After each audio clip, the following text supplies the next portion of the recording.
मैं खड़ा हुआ, मैंने कहा अच्छा मौलाना आपसे वादा तो कर लिया। मेरे दोस्तों मैं बाहर निकला सोचता हुआ, मेरे अंदर आप यकीन करो एक तलातुम बर्पा हो गया। हाँ, ऐसी मेरे अंदर एक खैर और शर की ना जंग शुरू हो गई, ऐसे करके ऐसी जंग रातों को उठ जाता था मैं, और पूरी रात बैठा रहता था ऐसे, जानमाज खोल के मैं बैठ जाता था, सोचता रहता था मैं क्या करने लगा हूं। एक लम्हे ख्याल आता था नहीं बड़ी नेकी का काम कर रहा है तो लोगों में मोहब्बतें फैला रहा है, लोग खुश हो रहे हैं। दूसरी तरफ ख्याल आता था यार क्या ये अल्लाह रसूल को ये बात मंजूर है, उनको पसंद है, मैं क्या कर रहा हूँ। फिर ये ख्याल आए अरे नहीं इन मौलवियों की ना सुनना। फिर ये ख्याल आए, याद रखना आपको मैं एक दो चार वो बातें बता रहा हूँ जो मेरे पे गुजरी, ये मैं गुर की बातें बता रहा हूँ आपको। जब शैतान अपना चक्कर चलाएगा ना, दो बातें करने को कहेगा, याद रखना। पहली बात, यार ये तबलीग वालों से अब मिलना मत, मौलाना से बात ना करना, मिलना मत। दूसरी, मस्जिद में ना जाना। दो काम ना करना कभी, एक तबलीग वालों से मिलना मत, एक मस्जिद में ना जाना। और बहनों यही तुम्हारे साथ होगा।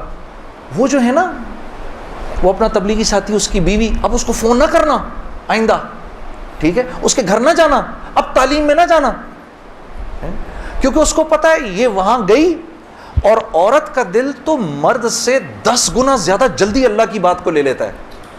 हाँ, फौरन। मैं वापस आके बीवी को कारगुजारी सुनाता था तो मैं उसकी हालत बदली भी देखता था, हालांकि वो ना मस्जिद आई ना उसने वो अमाल होते देखे।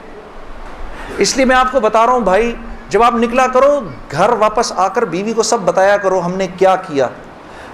वो जज्बात बनते हैं घरवाली के, और जब घरवाली के जज्बात बनते हैं तो फिर बच्चों की सही तरबियत शुरू होती है।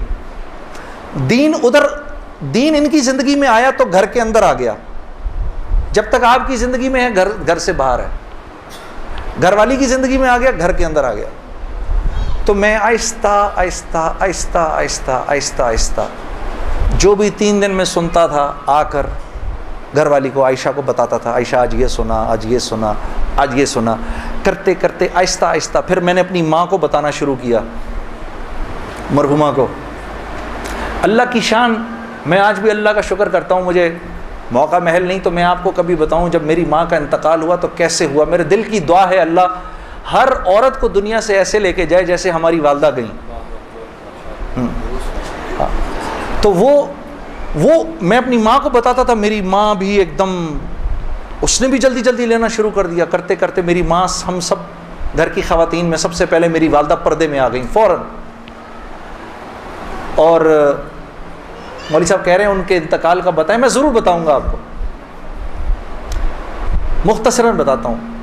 मेरी साउथ अफ्रीका की तश्कील थी, पीछे वालदा की तबीयत बहुत ख़राब हो गई। मुझे भाई ने बोला जुनैद भाई आ जाएं वापस, क्योंकि अम्मी जा रही हैं, अम्मी ने अब नहीं रुकना। तो मैंने साथियों से कहा, उन्होंने कहा यार चले जाओ, क्या फ़र्क पड़ता है, ये फिर याद करोगे सारी ज़िंदगी। अब मैं सोचता रहा, अब मैंने अम्मी को फ़ोन किया, मैंने कहा अम्मा आ जाऊँ, कहा नहीं हरगिज़ नहीं आना। तो मैंने कहा क्यों?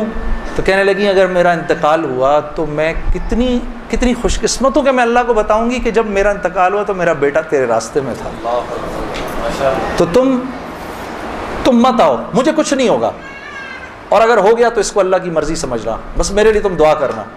अल्लाह की शान, अम्मी का इंतकाल नहीं हुआ उस मेरे 40 दिनों बाद। मैं वापस आया तो बहुत खुश हुई, गले लगाया, कहा देखो मैंने कहा था अल्लाह ने मुझे ज़िंदा रखा जब तक कि तुम नहीं आते वापस। फिर मेरी हजरात ने 10 दिन की और तश्कील कर दी कनाडा की। तो मैंने कहा अम्मा फिर 10 दिन के लिए भेज रहे हैं, जाऊँ नहीं जाऊँ? नहीं चले जाओ, मैं तो बिल्कुल ठीक हूँ। मैंने कहा जी ठीक है। मैं जिस दिन गया हूँ उस दिन हम टोरंटो में मरकज़ में बैठे हुए थे, तो वो पूरी टोरंटो की शूरा सामने बैठी हुई थी, मेरा बयान था। बयान के दौरान ऐसे मोबाइल पड़ा होता है, मैंने रखा हुआ था कि बहन को बोला हुआ था कि अगर अम्मा को कुछ हो मुझे फ़ौरन बता देना। मेरा मोबाइल बंद हो गया, मैं समझा ख़राब हो गया, अब वो चले ही ना किसी तरह से। खैर मैंने उसको छोड़े रखा, मैं बात करता रहा। तो मैंने उस वक़्त जब मैं ईशा की नमाज पे खड़ा हुआ तो पीछे से साथियों ने आके बताया कि वालदा का इंतकाल हो गया। मैंने बहन को फ़ोन किया, क्या हुआ? कहती है कि अभी फजर की हमने नमाज़ें पढ़ी हैं और फजर से थोड़ा सा पहले इंतकाल हुआ है, और 2-2:30 बजे उस अम्मी ने बुलाया मेरी बीवी को, और मेरी बीवी को बुला के बोला कि बेटा देखो, मैंने तो सारी ज़िंदगी तुम्हें बेटी की तरह रखा, लेकिन मैं सास हूँ, कमी बेशी हो सकती है, तो अगर कुछ ऐसी हुई हो तो मुझे माफ़ कर देना। तो मेरी वाइफ ने कहा, अम्मी आप कैसी बातें कर रही हैं, मुझे तो कभी ख्याल भी नहीं आया इस बात का। हाँ, आपने मुझे इससे कम समझा ही नहीं। फिर मेरी बहन से कहा कि तुम बेटा मुझे लगता है मैं आज चली जाऊंगी, मुझे सूरह यासीन सुनाओ। तो मेरी बहन ने उनको सूरह यासीन सुनाई। तो मेरी बहन कहती है कि आंखें बंद करके लेट गई और मुझसे कहा कि अब सूरह रहमान सुनाओ। तो सूरह रहमान पढ़ते पढ़ते मेरी अम्मी ने आंखें खोली, और आंखें खोल के मेरी बहन से कहा कि मुनीसा ये देखो, ये किस कदर एक हसीन औरत तुम्हारे साथ खड़ी हुई है, ज़रा अपने इस तरफ देखो, कितनी हसीन औरत खड़ी है तुम्हारे साथ, बेटा ये मुझे लेने आई है। तो मेरी बहन कहती है कि अम्मा यहाँ तो कोई नहीं खड़ा। नहीं, इसके पीछे देखो, इसके पीछे भी कुछ लोग खड़े हैं।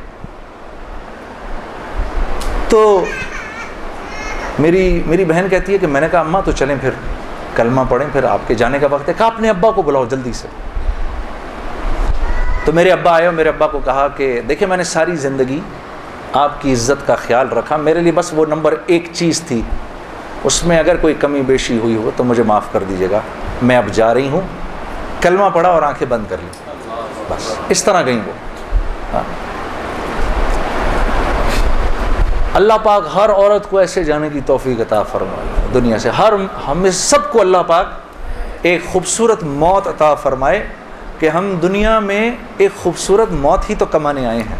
हाँ, कि जब हम यहाँ से जाएं, मेरी अल्लाह से दुआ है, या अल्लाह इस मजमे में जितने मर्द और औरत बैठे हैं, जब इस दुनिया से जाएं तो या अल्लाह वो इनकी ज़िंदगी का सबसे खूबसूरत दिन हो।